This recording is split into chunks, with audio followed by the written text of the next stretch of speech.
Good morning. Good morning sa ating mga kababayan, sa mga OFW. Magandang araw, magandang hapon, magandang gabi sa inyo lahat. Sana ay nasa mabuti kayong kalagayan. Alam niyo po mga kababayan, mga OFW, ako talaga ay namangha sa pagmamahal, suporta na ah,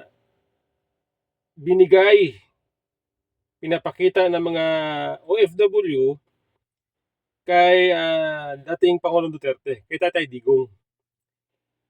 Lalo na nang siya ay ah, hinuli at dinala sa ICC. Doon po sa dahig, kitang-kita natin na ang mga OFW sa Europe, sa iba't ibang bansa ay nag-i-effort para ipakita, ipadama kay Tatay Digong ang kanilang suporta. Nag-i-effort ang mga OFW para ipakita, ipadama kay Tatay Digong na siya ay mahal na mahal ng mga OFW. Ako nagtataka kung bakit gano'n na lang ang pagmamahal at suporta, pag-alala ng mga OFW kay Tatay Digong. Napaisip talaga ako kung bakit gumagastos, nagpupuyat, nagpapagod, bumibiyahe na pagkalayo-layo, galing sa iba't ibang bansa, pupunta lang ng dahig para ipakita ang pagmamahal kay Tatay Digong. Ngayon ko lang nalaman, although alam ko na yung 10 years passport validity, okay? Pero doon sa ibang mga benefits na ginawa nung panahon ni Tatay Digong para sa mga OFW, ngayon ko lang nalaman na bukod sa 10 years passport validity, ay meron pa pala mga benefits ang gobyerno na ginawa para sa mga OFW nung panahon ni Tatay Digong. Okay? Ito po ilan lang ito sa mga benepisyo ng mga OFW na naipatupad noong panahon ni dating Pangulong Duterte. Una, ito pong passport, 10 years passport validity, ito po ay naging batas noong 2017. Ang author pala nito, ang nagpanukala pala nito ay si Senator Cynthia Villar. Okay? Senator Cynthia Villar. Okay? Siya naman naging batas noong 2017 at inaprubahan ni dating Pangulong Duterte. Base po dito sa aking pagsusuri ito. Okay? Naging batas po siya noong 2017.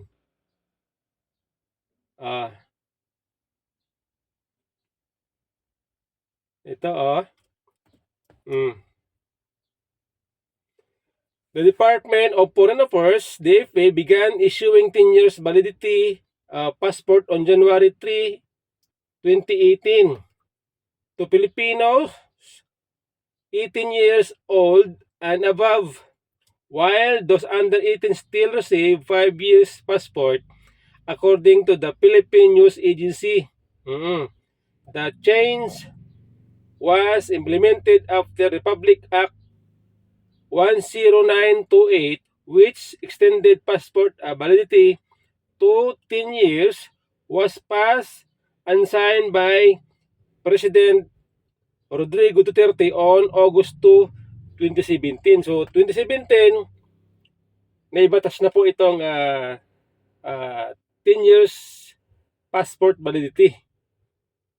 Napakaganda po ng batas na yan sapagkat napakalaking tulong sa ating mga kababayan na OFW, siyempre nga naman, 10 years validity. Okay? Malaking tulong yan sapagkat abala ang pagpa-renew ng passport. Okay? Biruin nyo, kung may trabaho ka sa ibang bansa, uuwi ka lang sa Pilipinas para lang mag-renew ng passport mo. Noong bago maging batas itong 10 years validity. So 5 years. Kaya naging 10 years. So napakalaking ginhawa para sa mga OFW. Okay? Nakatipid sila sa pamasahe. Nakatipid sa yung pagod. Okay? Yung abala. Pati yung kanilang trabaho mas tuloy-tuloy. Dahil sa 10 years passport validity naging batas noong panahon ni Tate Digong noong 2017. So ibig sabihin 1 year after nang umupo si Tate Digong, meron na agad siyang nagawang programa para sa mga OFW. Okay? Kaya sa mga OFW, ay pasalamat dapat kayo kay Senator Cynthia Villar, kay Tatay Digong dahil sa 10 years passport validity. Okay. After ng 10 years passport validity, okay, ano pa ba ang mga benepisyo na naipatupad noong panahon ni Tatay Digong para sa mga OFW? Okay? Ito pala nakalimutan ko Noong 2018 pala, naalala ko, naglungsad ng programa ang Department of Foreign Affairs and DFA sa pangunguna ni Senator Alan Peter Cayetano dahil ng time na yan siya ang DFA Secretary. Base po dito Noong January 15, 2018, the Department of Foreign Affairs released the first batch of passport validity 10 years validity. So yan po January 15, 2018. Okay?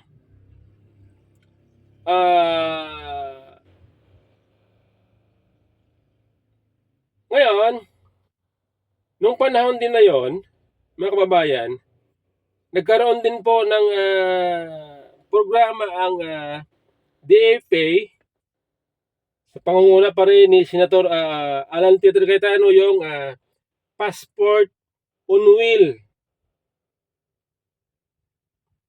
Ibig sabihin, passport on wheel, meron silang parang mobile office na pupunta kung saan lugar para ilapit sa mga tao, sa mga Pilipino, ang pagkuha ilapit sa mga Pilipino ang serbisyo para mapagaan, mapadali ang pagkuha ng passport, ang pag-renew ng passport. Kasi di ba noon pupunta ka lang sa DFA para mag-renew ng passport, para kumuha ng passport. Pero nung time na yon, ang ginawa ni Senator Alan Peter Cayetano bilang DFA Secretary, naglungsad po siya ng programa na mobile tawag doon passport on wheel. Ngayon yata wala na yan Wala na ngayon yan Panahon ni BBM, wala na yata yung ganyang serbisyo para sa mga OFW.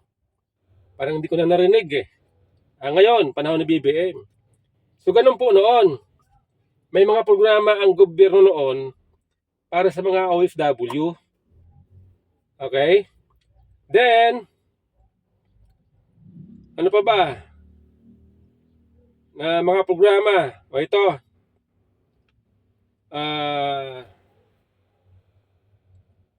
Ito po, galing naman ito sa PNA.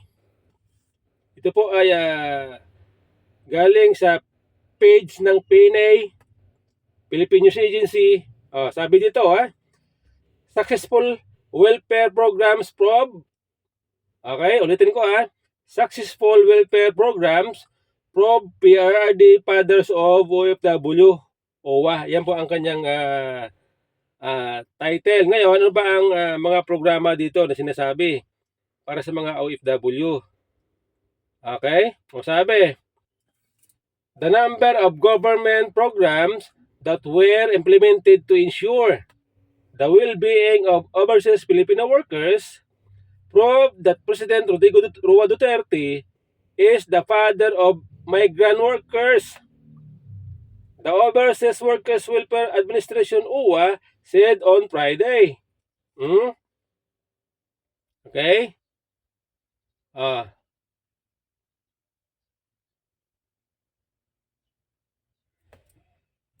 There is no doubt President Rodrigo Roa Duterte is the Overseas Filipino Workers President, the father of OFW. He is the president who really gave a comprehensive directive to help protect our OFW. OWA chief has Hans Leo Kakdak said in alleging laging handa briefing. Among these are the establishment of the first OFW hospital in the country, the OFW Bank, and the creation of Department of Migrant Workers. Wow! Meron bukod dun sa 10 years passport validity, tapos yung passport on wheel, then ang ano pa ba?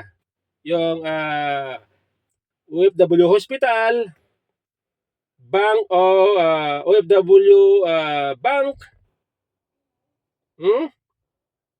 Okay? Ano pa ba? Of course, there are also OWA programs.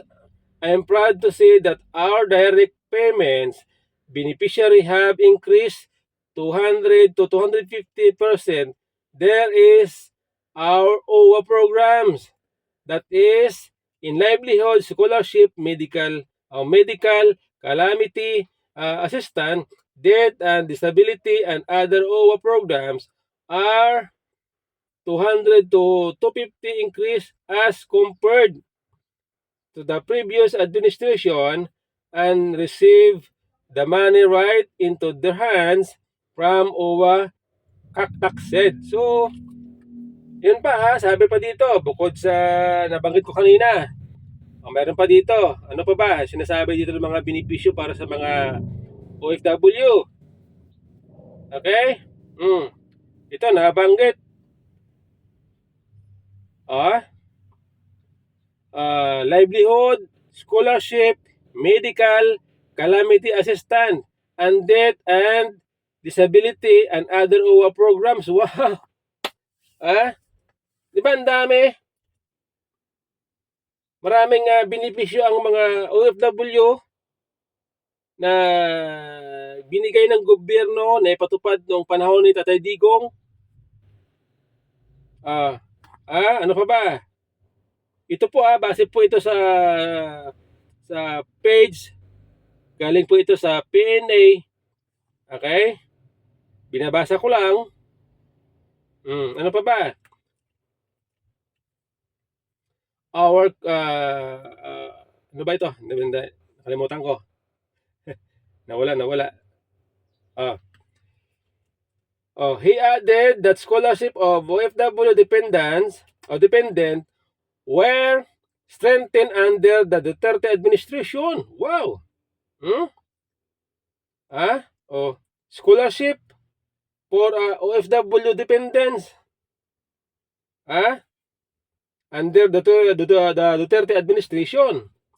Our scholarship that were extended during the time of President Duterte in partnership with CHED, Commission on Higher Education, increase our new OWA scholarship by 100% due to programs inaugurated by the President and Labor Secretary Sylvester Bilyo III. Galing ha? Ano pa? Basahin natin para malaman natin lahat kung ano itong mga benepisyo ng para sa mga OFW na naipatupad noong panahon ni Tatay Digong. Okay? The Duterte administration and ano ba ito?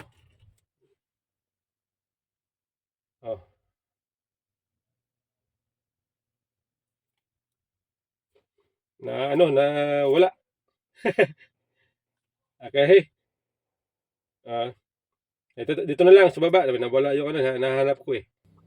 We provide food assistance, quarantine assistance, and transport assistance during COVID-19 in our programs, continues providing assistance to those affected by the COVID-19 pandemic. We also provide cash assistance to distressed returning OFW returning, Kakdak said. Under Duterte's term, he also said the Philippines assigned labor accords with host countries such as Kuwait, Israel, and Germany. Okay, ito pa. And then, of course, our Asian Consensus Comprehensive Agreement and the ASEAN Summit hosted by President Rodrigo Duterte in 2017 and ASEAN Consensus on the protection of migrant workers across Southeast Asia, he said. Kakdak also reported that the beneficiaries of the agency welfare service have also increased by at least 30%. Okay?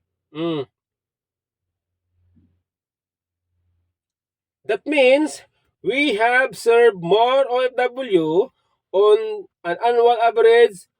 We help about 120,000 OFW a year on site. There is no question that the Duterte administration, a very important foundation, has been built in terms of extending programs. He added, wow, kaya pala ganun kamahal ng mga OFW ang dating Pangulo dahil sila po ay hindi pinabayaan ng dating Pangulo. Kaya naman,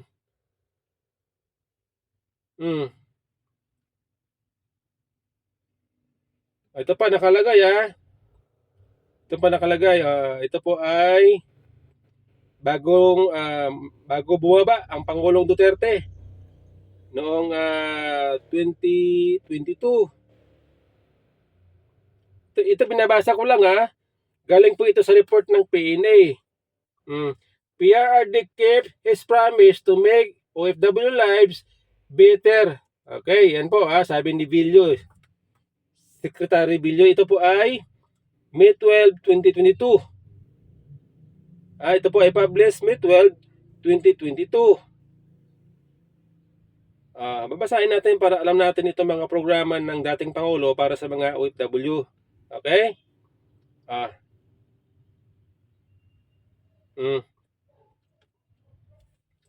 As the Duterte administration will soon to be bidding goodbye, the Department of Labor and Employment duly is certain that the government has kept its promise to overseas Filipino workers to provide them with a better life.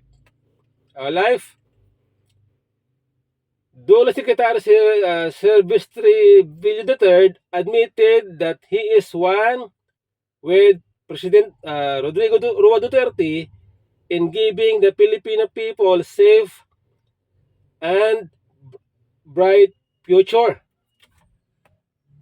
Okay? President Rodrigo Roa Duterte recognized the sacrifice of our OFW just to provide a better future for the families as our modern day heroes. The department made sure that they are one of our top priorities by ensuring protection and promotion of their rights and welfare, Bilo said in his report on Tuesday at Duterte Legacy Summit at the Philippine International Convention Center or PICC. We, in Department of Labor and Employment, are committed to create an environment that will generate decent work for Filipino here and the country so that working abroad is matter of choice, not necessity, he added. So ganun pala noon ka active ang Duterte administration pagdating sa pagprotekta, pag-alaga sa mga ating kababayan na mga OFW. Okay? Sabi pa, the Duterte administration continues to implement strong measures against illegal recruitment through proper documentation, education, and advocacy and investigation, well as prosecution of hearing requirements agencies. It has served over 140,000 OFW who were provided with legal assistance and in result in the conviction of 40 illegal recruiters.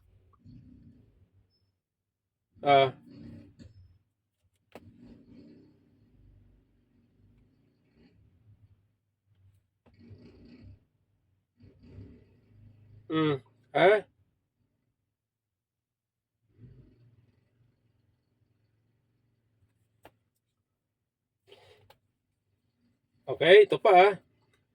Protection to ensure that their rights are protected and their welfare promoted among the host country where the Philippines has an existing BLA or bilateral labor agreement are located in Asia, Europe, and in the Middle East.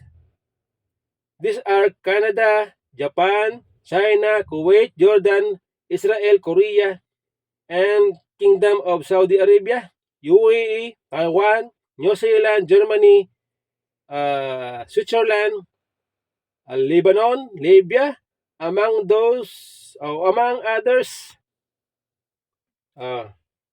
Iba pa, hanap pa tayo, baka meron pa ditong mga programa naman, ibang programa ng mga gobyerno para sa OFW. Okay, ito ha. Ito may nakita ako.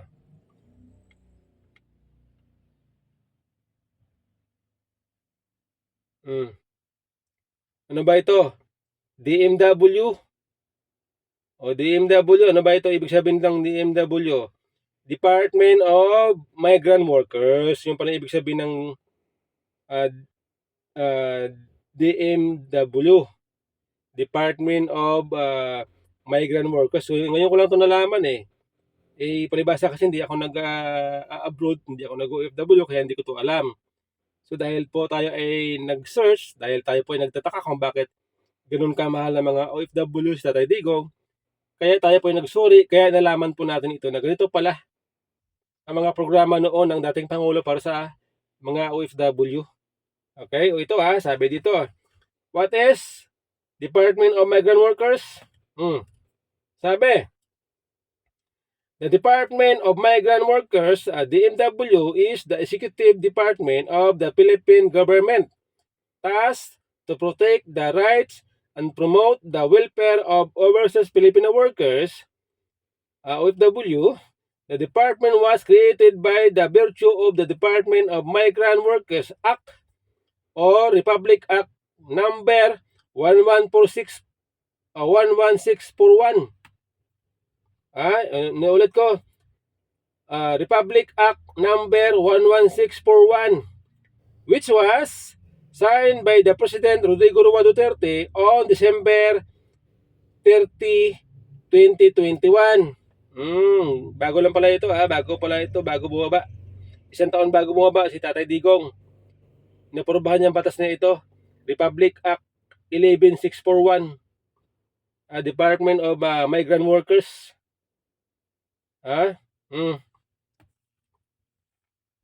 The Department of Migrant Workers Act o RA 11641 took effect on February 3, 2022.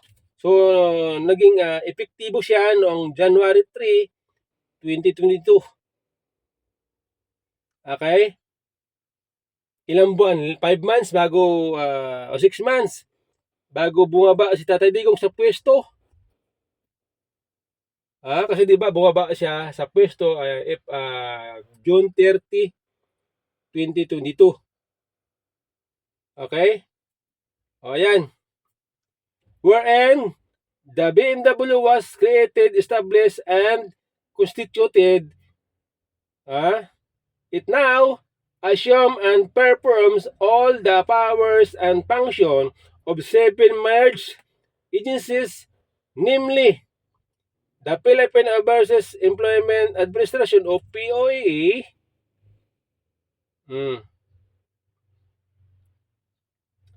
the Office of the Undersecretary for Migrant Workers Affairs o UMWA of the DFA, the International Labor Affairs o Bureau o ILAB o ILAB, and All Philippine Overseas Labor Office o POLO under DOLI, the National Maritime Polytechnic, okay, o NMP, the National Reintegration Center for OFW, NRC, under the OWA and the Office of the Social Welfare Attache, OSWA, under the DSWD. Wow. Okay. The DNW is mandated to facilitate the overseas employment and reintegration of Filipino workers while taking into consideration the national development programs of the National Economic and Development Authority. It is also tasked to promote the empowerment and protection of OFW through continuous training and knowledge development. Wow! Ano pa ba? Ano pa ba ang mga programa ng dating Pangulong Duterte para sa OFW? Ito naman, UWA member. Ano ba ito? Ito. Okay. Ito naman, tungkol naman ito sa OFW Hospital. Ito basahin ko ang title. OFW Hospital Free for OFW and OFW Dependents. Okay. Ano ba? Basahin natin para malaman natin ito. Yung mga programa ng dating Pangulo para sa OFW. Okay. Sabi. The OFW was built to provide medical care to the Filipino migrant workers and OFW dependents. So ibig sabihin, itong OFW Hospital ay kinreate hindi lamang para sa mga OFW, pati din sa kanilang mga dependents. Okay? Sabi, ulitin ko. The OFW Hospital was built to provide medical care to Filipino migrant workers and OFW dependents It provides quality and healthcare to overseas Filipino workers and their families who often cannot afford to pay for private medical care. The hospital offers a wide range of services, including outpatient care, inpatient care, and emergency care and surgery. Okay? Mm. The opening of the Overseas Filipino Workers Hospital is in San Fernando, Pampanga, has been approved by the Department of Labor and Employment or DOLE in 2022. The OFW hospital began operating as an polyclinic in partial on May 2, began its full operation in June 2022. Bago bumaba si Tatay Digong. Okay? Thousands of current and former OFW as well as their families would greatly benefit from the services offered by the OFW hospital, which was built by the Duterte administration to assist our modern day heroes. Wow! Ha? OFW! Mga OFW, kaya pala ganun ninyo kamahal si Tatay Digong. Sa panahon niya lang na tupad nangyari itong mga programa para sa inyo. Kaya pala. Ngayon ko lang nalaman. Kasi nagtataka ako bakit yung mga OFW, pa Hong Kong, kaya isang bansa, nalungkot sila, nasaktan sila sa nangyari kay Tatay Digong nung siya ay inaresto, dinala sa The Hague. Dahil pala sa mga kay Tatay Digong lang nila naramdaman ang tunay na pagmamahal, pag-aalaga at pagbigay ng maayos na serbisyo para sa kanila.